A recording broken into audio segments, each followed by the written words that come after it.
চীনের রাষ্ট্রদূত আজকে একটা কথা বলেছেন বিএনপি জামাতের সঙ্গে যোগাযোগে গত 10 বছর বাধা দেওয়া হয়েছিল।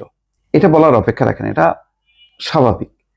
মানে আওয়ামী লীগ সরকার চায়নি বলে ভারত, চীন তারা যোগাযোগ করেনি, বিএনপিকে বিচ্ছিন্ন করা হয়েছিল। রাশিয়ার রাষ্ট্রদূত যোগাযোগ করেনি, পশ্চিমা দেশগুলো যোগাযোগ করেছে, সাক্ষাৎ করেছে নিয়মিতভাবে এবং তারা তাদের অপিনিয়নগুলো ব্যক্ত করেছে।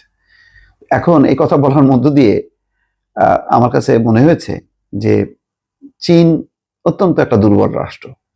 তার যদি ফরেন পলিসিটা এমন থাকতো পশ্চিমাদের মতো, যে তারা সবার সঙ্গে কথা বলবে, সবার সঙ্গে বসবে, যেটা মার্কিন যুক্তরাষ্ট্র, ইউরোপীয় ইউনিয়ন, অন্যরা করতে পারলো, সেটা চীন কেন করতে পারলো না? চীন তো এত দুর্বল দেশ না। তাহলে বাধা দেওয়া হয়েছিল, তারা দেবেই, সরকার তো চেষ্টা করবেই। তো সেই বাধা অতিক্রম করে পিটার ডিহাস কি পরিমাণ সাহস, শক্তি এবং পলিসি নিয়ে এগিয়েছে, সেই তুলনায় চীনের অবস্থানটা বাংলাদেশের জনগণ ভালোভাবে নেয়নি, ভারতের অবস্থানটাও ভালোভাবে নেয়নি, রাশিয়ার অবস্থানটাও নেয়নি। আজকে যতই বলুক না কেন, তারা চীন এবং বিএনপি এবং জামাতকে দফায় দফায় চীন সফরে নিয়ে গেছে। মির্জা ফখরুল ইসলাম আলমগীর গেছেন, সেখানে চীনের পররাষ্ট্র সচিবের সঙ্গে বৈঠক করেছেন। ডক্টর শফিকুর রহমানও গেছেন। সত্য, তারা জানে যে আগামী দিনের রাজনীতিতে বিএনপি বা জামাত হয় সরকারি দল, না হয় বিরোধী দল থাকবে, কোনো না কোনো দল। ফলে তারা তাদের একটা বাণিজ্যিক সুবিধার কারণে তারা এই যোগাযোগগুলো করছে। এখন কিন্তু যেই পলিসি আগে তারা ছিল, যে আওয়ামী লীগ বিএনপি সবার সাথে বসছে, গত 15 বছরে তারা সেটা করেন। শুধু তাই না, বসার ব্যাপারটার চেয়েও বড় কথা ছিল তাদের একটা রাজনৈতিক অবস্থানও ছিল। পশ্চিমারা যখন নাকি অবাধ, সুষ্ঠু, নিরপেক্ষ নির্বাচন হয়েছে, তখন তারা বলেছে যে বাংলাদেশের নির্বাচন বা রাজনীতিতে পশ্চিমারা বা মার্কিন যুক্তরাষ্ট্র হস্তক্ষেপ করছে, এই কথা পর্যন্ত বলেছে। তার মানে কোনো কাজে লাগেনি বাংলাদেশের গণতান্ত্রিক আন্দোলন, সুষ্ঠু, অবাধ, নিরপেক্ষ নির্বাচনের ব্যাপারে একটা লাইনও তারা উচ্চারণ করেনি। এটা হলো বাস্তবতা। আজকে যতই বলুক না কেন, এটা মানতে বা বিশ্বাস করতে আমার ব্যক্তিগতভাবেও কষ্ট হচ্ছে।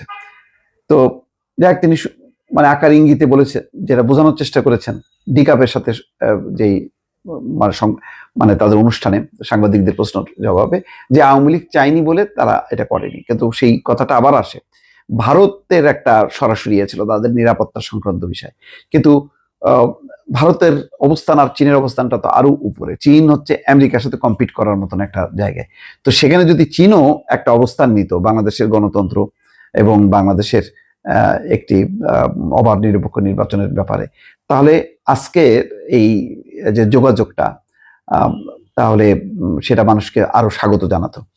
কিন্তু যেহেতু একেবারেই তারা বিচ্ছিন্ন ছিল এবং কিছু কিছু স্টেটমেন্টের ব্যাপারে বিএনপির পক্ষ থেকেও আপত্তি করা হয়েছে চীনের স্টেটমেন্টের ব্যাপারে, এবং যেভাবে ভারত শেখ হাসিনার সাথে দেখা করার জন্য নির্বাচনের পর দৌড়ে গেছে, সর্বশেষ জাতীয় সংসদ নির্বাচনের পর, দ্বাদশ জাতীয় সংসদ নির্বাচন, চীনও কিন্তু সেভাবে দৌড়ে গেছে। ফলে মানে যদিও শেষ মুহূর্তে চীন বিমুখ ছিল, যার জন্য শেখ হাসিনা তার সফর সংক্ষিপ্ত করে চলে এসছে, কিন্তু মানে কোনো বক্তব্য কিন্তু গণতন্ত্রের পক্ষে, সুষ্ঠু নির্বাচনের পক্ষে পশ্চিমারা যেভাবে তাদের বক্তব্য বাংলাদেশের মানুষকে অনুপ্রাণিত করেছে, সেই অবস্থানে কিন্তু ছিল না চীন। এটা হচ্ছে বাস্তবতা, এটা দুঃখজনক। এখন মনে করতে পারে যেহেতু এখন আওয়ামী লীগ নাই আর সামনে এরা ক্ষমতায় আসবে অথবা বিরোধী দলে যাবে, সেই কারণে হয়তো তারা যোগাযোগ রাখছে। ফলে চীনের এই বক্তব্যটা খুব সঠিক এটা মনে হচ্ছে না। দর্শক ভালো থাকবেন, আল্লাহ হাফেজ।